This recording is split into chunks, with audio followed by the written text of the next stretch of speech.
अस्सलाम वालेकुम गाइस, तो कैसे हैं आप सब? उम्मीद करते हैं आप सब खैरियत से होंगे, बिल्कुल ठीक ठाक होंगे और मजे में होंगे, अपनी लाइफ को एंजॉय कर रहे होंगे। तो भाई आज एक तो फिर से एक मजेदार किस्म का वीडियो लेके हम चारों आपके सामने हाजिर हो चुके हैं। तो उससे पहले जिसने अभी तक हमारे चैनल को सब्सक्राइब किया तो बराबर से कर लो। वेलकम हो गया तुम लोगों को हमारे यूट्यूब चैनल में। तो भाई आज की वीडियो बड़ी इंटरेस्टिंग होने वाली, वीडियो को बिल्कुल स्किप नहीं करना। पूरी वीडियो को देखने से पहले मोबाइल की तरफ चलते हैं, मोबाइल से पूछते हैं कि भाई आज की वीडियो क्या है। तो मोबाइल फटाफट से बताएं। बिल्कुल, आज का वीडियो बड़ा इंटरेस्टिंग होने वाला है क्योंकि धुरंधर, आपको पता है कि फीवर एक धुरंधर का जो है वो चढ़ा हुआ है सबको ही। और धुरंधर पे एक दफा से फिर हम वीडियो लेकर आए हैं क्योंकि आप सबकी रिक्वेस्ट पे के 2-3 दिन हो गए फिर से धुरंधर पे कोई वीडियो नहीं लेकर आ रहे। तो हमने सोचा आज आपके लिए जो स्पेशल वीडियो लेकर आते हैं और किसी ने हमें सजेस्ट भी की थी ये वीडियो। तो टाइटल है जी धुरंधर full movie interesting facts. Okay, देखेंगे इसके कौन कौन से फैक्ट्स हैं धुरंधर के। तो पहले हम जो है वो देख लेते हैं वीडियो और बाकी डिस्कशन बाद में करेंगे हमेशा की तरह। और वीडियो पे जाने से पहले चैनल को लाइक करें, शेयर करें, सब्सक्राइब करें और बेल आइकन पर लाजमी क्लिक करें ताकि आपको आने वाली वीडियोस को नोटिफिकेशन टाइमली मिल सके। और जो चैनल पे नए हैं वो चैनल को ज्यादा से ज्यादा सब्सक्राइब करें। तो इस वीडियो का जो ओरिजिनल लिंक है वो भी आपको डिस्क्रिप्शन में मिल जाएगा। चैनल को लाइक, फॉलो, शेयर उनके भी लाजमी कीजिएगा। तो लेट्स स्टार्ट द वीडियो। हैवी गो। रोज खेलता है मेरे घंटे से भी खेलती है। एक मिनट हाँ जी, बस थोड़ी देर में पहुंच है। हेलो, अरे मालिक को थोड़ा सा गलती हो गई। साले का खोपड़ी तोड़ साले। Sorry sorry sorry sorry. Now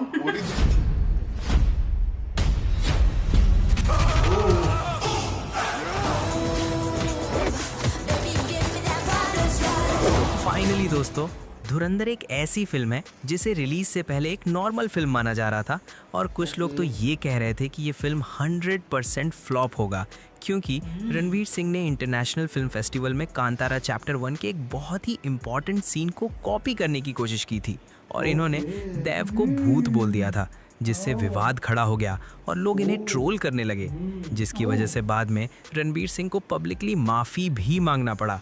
but इस फिल्म के रिलीज़ होते ही इसने ऐसा तूफान मचाया कि इस फिल्म की चर्चा वहाँ भी होने लगी जहाँ ये फिल्म पूरी तरह से बैन है और लोगों में इस फिल्म के लिए ऐसा क्रेज़ है कि इस समय अधिकतर सिनेमा घरों का ऐसा ही हाल है जहाँ पैर रखने की भी जगह नहीं है। और मुझे उम्मीद है कि अब तक आपने इस फिल्म को देख ही लिया होगा। बाकी आज मैं आपको इस वीडियो में इस मूवी के कुछ इंटरेस्टिंग फैक्ट्स के बारे में बताने वाला हूँ जिसे शायद आप नहीं जानते होंगे। सो ये वीडियो बहुत ही इंटरेस्टिंग होने वाला है। आपसे रिक्वेस्ट है कि आप इस वीडियो को अंत तक ज़रूर देखिए। डकैत की दी हुई मौत बड़ी कसाईनुमा होती है। नंबर 1, इस मूवी में अक्षय खन्ना की परफॉर्मेंस को देखने के बाद सब लोग बोल रहे हैं कि सारा बॉलीवुड एक तरफ और अक्षय खन्ना एक तरफ। हालांकि अक्षय खन्ना के अलावा इस मूवी में रणवीर सिंह, अर्जुन रामपाल, आर माधवन और संजय दत्त जैसे बड़े बड़े एक्टर हैं, but no one talking about these actors. सब लोग बस अक्षय खन्ना की ही बातें कर रहे हैं। पर क्या आप जानते हैं कि जिस डांस स्टेप के कारण लोग इन्हें इतना पसंद कर रहे हैं वो स्क्रिप्ट का पार्ट था ही नहीं और ना ही किसी ने इस डांस को कोरियोग्राफ किया था, बल्कि जब इस सीन को लद्दाख में शूट किया जा रहा था तो अक्षय खन्ना को सिंपली चल के एंटर करना था। बट जब इन्होंने इस सीन के बैकग्राउंड में चलते हुए गाने को सुना तो ये अपने आप को रोक नहीं सके और ये खुद से अपने स्टाइल में डांस करने लगे, जो कि उनके ही पिता यानी कि विनोद खन्ना के इस डांस से काफ़ी मिलता है, जो कि 1989 का वीडियो है जिसमें विनोद खन्ना एक चैरिटी इवेंट के लिए पाकिस्तान गए थे। और इसमें आप पाकिस्तान के पूर्व प्रधानमंत्री इमरान खान को भी देख सकते हैं। और आपने इस मूवी का ये वाला सीन तो ज़रूर देखा होगा जिसमें रहमान डकैत यानी कि अक्षय खन्ना की बीबी उसे ज़ोर से एक थप्पड़ मारती है, जो कि इस मूवी का बेहद ही इमोशनल और इम्पॉर्टेंट सीन में से एक था। पर इस सीन को शूट करते टाइम अक्षय खन्ना को सिर्फ एक थप्पड़ नहीं बल्कि टोटल 7 थप्पड़ खाना पड़ा था, क्योंकि जब इनको थप्पड़ पड़ता था तो कोई ना कोई एक्टर कभी हंस देता था तो कभी कोई और गलती कर देता था, जिससे इस सीन को बार बार रीशूट करना पड़ता था। अगर चाहते तो अक्षय खन्ना इस सीन को ईजिली चेंज करा सकते थे, यानी कि जब सौम्या टंडन इनको थप्पड़ मारती है तो ये इनका हाथ पकड़कर गले से लगा सकते थे, बट इन्होंने ऐसा नहीं किया और इस सीन के लिए टोटल 7 बार थप्पड़ खाई। और यही वजह है कि इस इस मूवी में इनकी एक्टिंग लोगों को इतना पसंद आया कि ये इस मूवी के लीड एक्टर यानी कि रणवीर सिंह के प्रेजेंस को भी खा गए। और जब भी कोई धुरंधर मूवी का नाम लेता है तो सबसे पहले अक्षय खन्ना की ही बातें होती है। पर आप ये जानकर चौंक जाएंगे कि रहमान डकैत के रोल के लिए अक्षय खन्ना मेकर्स के पहले पसंद नहीं थे। रहमान डकैत के रोल के लिए इसके मेकर्स ने लगभग 50 से 60 एक्टर्स के नामों को चर्चा में रखा था, जिसमें मनोज बाजपेयी, पंकज त्रिपाठी, नवाजुद्दीन सिद्दीकी और फहद फासिल जैसे लेजेंडरी एक्टर्स शामिल थे। पर मेकर्स रहमान डकैत के रोल के लिए एक ऐसे एक्टर की तलाश कर रहे थे जो बोलने से ज़्यादा अपनी आंखों से डर पैदा कर सके और जो शांत और अनप्रेडिक्टेबल नेचर का हो। और ये तीनों चीज़ें मेकर्स को अक्षय खन्ना में दिखा और इसीलिए अंत में मेकर्स ने रहमान डकैत के रोल के लिए अक्षय खन्ना को फाइनल कर लिया। और अक्षय खन्ना ने रहमान डकैत का रोल सिर्फ करा नहीं बल्कि जिया है और इसीलिए रणवीर सिंह से ज़्यादा इन्हीं की ही बातें हो रही हैं। बाकी एक और ऐसी ही मूवी 2006 में आई थी, यानी कि चुप चुप के, जिसमें राजपाल यादव की एक्टिंग ने शाहिद कपूर और सुनील शेट्टी के प्रेजेंस को भी ओवरशैडो कर दिया था। और अभी भी लोग इस मूवी को राजपाल यादव के नाम से ही जानते हैं। बाकी क्या आप कोई और ऐसी मूवी के बारे में जानते हैं जिसमें धुरंधर की ही तरह लीड एक्टर को छोड़कर किसी सपोर्टिंग एक्टर ने ही सारा महफिल लूट लिया हो? तो आप मुझे कमेंट में ज़रूर बताएं। बाकी मैं ये बात कहना चाहता हूँ कि जितना इस सीन को देखकर हमजा अली मज़ारी की नहीं फटी होगी, उससे कई ज़्यादा थिएटर में बैठे लोगों की फट गई थी और लोग बस यही सोच रहे थे, हे भगवान अब इसका क्या होगा। नंबर 2, जब भी किसी फिल्म की सफलता की बात होती है तो अक्सर कहानी, स्टार कास्ट और डायरेक्शन पर चर्चा होती है, लेकिन कई बार सिर्फ एक गाना ही फिल्म की पूरी किस्मत बदल देती है। और सेम यही धुरंधर मूवी के साथ भी हुआ है। इस मूवी में टोटल 11 गाने हैं और इस मूवी के 11 गाने सभी म्यूजिक प्लेटफॉर्म पे ट्रेंडिंग में चल रही है और लोग जमकर इसके गाने पे रील्स बना रहे हैं। पर क्या आपने ये नोटिस किया कि इस मूवी का ये वाला सॉन्ग नाइट राइडर 2 गेम की थीम म्यूजिक की तरह ही सुनाई देता है? और इसका कारवां सॉन्ग का बैकग्राउंड म्यूजिक भी क्वीन बैंड के इस गाने की तरह ही सुनाई देता है। बाकी इसके बारे में आपको क्या लगता है, आप मुझे कमेंट में जरूर बताएं।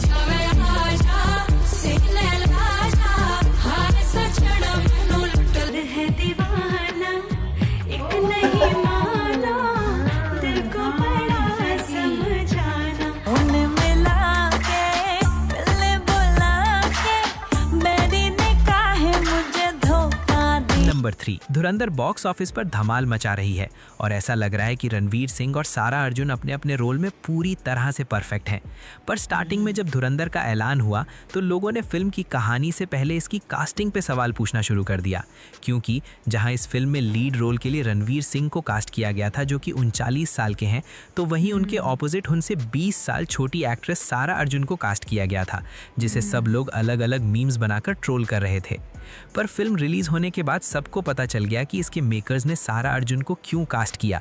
इस कहानी में यलीना जमाली के कैरेक्टर के लिए कम उम्र और मासूम सी दिखने वाली एक्ट्रेस की ज़रूरत थी और सारा अर्जुन को ये रोल सिर्फ कम उम्र की वजह से नहीं बल्कि इनकी टैलेंट की वजह से मिली है, क्योंकि इस फिल्म के कास्टिंग डायरेक्टर ने यलीना के रोल के लिए लगभग 1300 लड़कियों का ऑडिशन लिया था और सारा अर्जुन का ऑडिशन और परफॉर्मेंस उन 1300 लड़कियों में से बेस्ट था और इसीलिए इन्हें इस रोल के लिए फाइनल किया गया। और इनका ये कैरेक्टर मूवी की one of the most important character में से एक है और इसी कैरेक्टर की वजह से इस मूवी की कहानी आगे बढ़ेगी और पार्ट 2 में सारा अर्जुन का रोल बहुत ही इंपॉर्टेंट होने वाला है। नंबर 4, अगर आपने इस मूवी को देखा है तो आपने इस कैरेक्टर को तो देखा ही होगा जो इस मूवी में रणवीर सिंह की ही तरह स्पाई का रोल कर रहा होता है। पर आप ये जानकर चौंक जाएंगे कि ये कोई और नहीं बल्कि ही इज शॉपकीपर। हाँ जी बहन जी। हार्ड डिस्क देना, शॉपकीपर। हाँ जी बहन जी। कोक देना। अरे एक कॉक दियो। कॉक। ज्यादातर लोग इन्हें पहचान नहीं पाए, पर ये कोई और नहीं, ये गौरव घेरा है जिन्होंने इस मूवी में आलम का रोल किया है और इन्हें कुछ इस तरह से मेकअप करके आलम के लुक में तैयार किया जाता था। पर इस रोल के लिए सबसे पहले इन्हें नहीं बल्कि मशहूर डॉक्टर गुलाटी सुनील ग्रोवर को चुना गया था। इनका अंदाज, बॉडी लैंग्वेज और एक्सप्रेशन इस रोल के लिए बिल्कुल परफेक्ट माना जा रहा था। बट इसी बीच गौरव घेरा ने भी मोहम्मद आलम के लिए ऑडिशन दिया और लुक टेस्ट के बाद गौरव घेरा इस रोल में इतना परफेक्ट लगे कि मेकर्स ने सुनील ग्रोवर की जगह पे इन्हें ही कास्ट कर लिया और इन्होंने अपने स्टाइल में ये रोल किया और दर्शकों का दिल जीत लिया। बाकी आप मुझे कॉमेंट में ये ज़रूर बताएं कि क्या सुनील ग्रोवर आलम के रोल के लिए परफेक्ट थे। नंबर 5, ये मूवी अब तक 900 करोड़ की कमाई करके सुपर हिट फिल्मों की लिस्ट में शामिल हो चुका है और इस मूवी के सुपर हिट होने के कई कारण हैं, जिसमें से एक कारण इस फिल्म का कास्टिंग डायरेक्टर भी है, यानी कि मुकेश छाबड़ा। इन्होंने इस मूवी के लिए ऐसे ऐसे धुरंधरों को कास्ट किया जिनकी परफॉर्मेंस को आप एक सेकंड के लिए भी मिस नहीं करना चाहोगे, चाहे वो अक्षय खन्ना हो या अर्जुन रामपाल या फिर आर माधवन। सभी ने अपने अपने रोल को 100% परफेक्शन के साथ किया है और मुझे सबसे ज़्यादा सरप्राइज आर माधवन के कैरेक्टर को देखकर हुआ था। इन्हें इस मूवी में अजीत डोवाल के कैरेक्टर में इतना परफेक्शन के साथ दिखाया गया था, पहली बार तो अर्जुन रामपाल भी इन्हें पहचान नहीं पाए थे। First day I went to Dhurandhar set was in Bangkok और बारिश हो रही थी बाहर और मैडी वाज शूटिंग और मैं गया, मैं बोला ये कौन है एक्टर यार, कमाल का एक्टर है, बड़े अच्छे से डायलॉग वगैरह दे रहा है। आर माधवन को इस गेटअप में लाने के लिए मेकअप आर्टिस्ट को टोटल 3 से 4 घंटे लगते थे, जैसा कि आप यहाँ पे देख सकते हैं कि कैसे इनका मेकओवर किया जा रहा है। नंबर 6, जिस तरह से बाहुबली द बिगिनिंग ने लोगों के लिए ये सवाल छोड़ा था कि आखिरकार कटप्पा ने बाहुबली को क्यों मारा, ठीक उसी तरह से इस फिल्म ने भी लोगों के मन में ये सवाल छोड़ा है कि आखिरकार इस फिल्म में बड़े साहब कौन हैं। और जो लोग इस फिल्म की कहानी को समझ चुके हैं वो तो जानते ही होंगे कि इस फिल्म में बड़े साहब कौन हो सकता है, पर उस बड़े साहब के रोल में हमें कौन सा कैरेक्टर दिखेगा, इसको सब लोग बस इमेजिन ही कर रहे हैं। कुछ लोग सलमान खान को बड़े साहब के रोल के लिए परफेक्ट मान रहे हैं, तो कुछ लोग के मेनन और प्रकाश राज को परफेक्ट मान रहे हैं। बाकी आपको क्या लगता है इस फिल्म में बड़े साहब के रोल में कौन नजर आ सकता है? आप मुझे कमेंट में ज़रूर बताएं। नंबर 7, जब धुरंधर का ट्रेलर रिलीज हुआ तो अधिकतर लोगों और मेजर मोहित शर्मा के फैमिली को ये लगा कि ये फिल्म मेजर मोहित शर्मा के जीवन और मिशनों से इंस्पायर्ड है और रणवीर सिंह इस फिल्म में मेजर मोहित शर्मा के कैरेक्टर में ही नजर आने वाले हैं और इसीलिए मेजर मोहित शर्मा के फैमिली ने इस फिल्म के मेकर्स के खिलाफ दिल्ली हाई कोर्ट में याचिका दायर कर दी थी, जिसमें उन्होंने फिल्म के रिलीज को रोकने और अनुमति ना लिए जाने जैसी बातों का जिक्र कर रहे थे। और इसी के बाद इस फिल्म के डायरेक्टर आदित्य धर ने ट्वीट करके लोगों और मेजर मोहित शर्मा के फैमिली को बताया कि ये फिल्म मेजर मोहित शर्मा की बायोपिक नहीं है और उन्होंने ये भी कहा कि अगर कभी हम लोग उन पे बायोपिक बनाएंगे तो आपसे ज़रूर परमिशन लेंगे। नंबर 9, 2026 का ईद बॉलीवुड के लिए बहुत खास होने वाला है, क्योंकि इस दिन 1-2 फिल्मों का नहीं बल्कि 4 बड़ी फिल्मों का क्लैश होने वाला है। जैसा कि आप तो जानते ही होंगे कि धुरंधर का सेकंड पार्ट 19 मार्च 2026 को यानी कि ईद के दिन रिलीज होने वाला है और इसी दिन KGF स्टार यश की भी मोस्ट अवेटेड मूवी टॉक्सिक भी रिलीज होने वाली है। और ईद तो सलमान खान का फेवरेट है, इनकी अधिकतर फिल्में ईद पे ही रिलीज होती है और इसीलिए सलमान खान की भी most awaited movie battle of Galwan भी 19 मार्च को ही रिलीज होगी। और यही नहीं, धमाल 4 भी इसी दिन सिनेमा घरों में धमाल मचाने के लिए आ रही है, यानी कि इस ईद बॉक्स ऑफिस पर महा क्लैश होने जा रहा है। आप इन सब फिल्मों में से किस फिल्म के लिए एक्साइटेड हैं? आप मुझे कमेंट में ज़रूर बताएं। नंबर 10, आपको तो मालूम ही होगा कि इस मूवी की कहानी मेनली पाकिस्तान में मौजूद लयारी और कराची की है, पर आप ये जानकर चौंक जाएंगे कि इस मूवी का कोई भी सीन पाकिस्तान में शूट हुआ ही नहीं है। इस मूवी की पूरी शूटिंग को बैंकॉक, मुंबई, पंजाब, हिमाचल प्रदेश और लेह लद्दाख में टोटल 5 से 6 महीनों में कंप्लीट कर लिया गया था और इसकी शूटिंग के लिए लयारी और कराची के जैसे दिखने वाले सेट्स का सबसे पहले 3D मॉडल बनाया गया और फिर बाद में इसी 3D मॉडल की हेल्प से पूरी लयारी सिटी और कराची को कुछ इस तरह से 6 एकड़ जमीन पर 3 महीनों की कड़ी मेहनत के बाद तैयार किया गया। जैसा कि आप यहाँ पे देख सकते हैं कि कैसे इसके डिजाइनर छोटी से छोटी डिटेल्स को बना रहे हैं और इसमें जो हमें बड़े बड़े मांस के जो टुकड़े दिखाई देते हैं उसे कुछ इस तरह से फोम की हेल्प से बनाया गया था, जैसा कि आप यहाँ पे देख सकते हैं।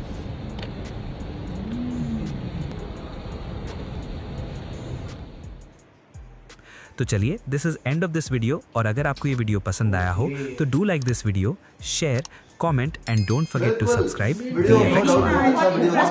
और जिस तरीके से फैक्ट्स इन्होंने बताए हैं, बड़े जबरदस्त फैक्ट्स थे, अमेजिंग फैक्ट्स थे और मजा आया और बहुत सी चीजें ऐसी थी जो हमने फर्स्ट टाइम सुनी है। अच्छा, इसमें ये पहले मैंने सुना हुआ था कि वो जो डांस था अक्षय खन्ना का, वो उन्होंने अपना उनका था, वो स्क्रिप्ट में था।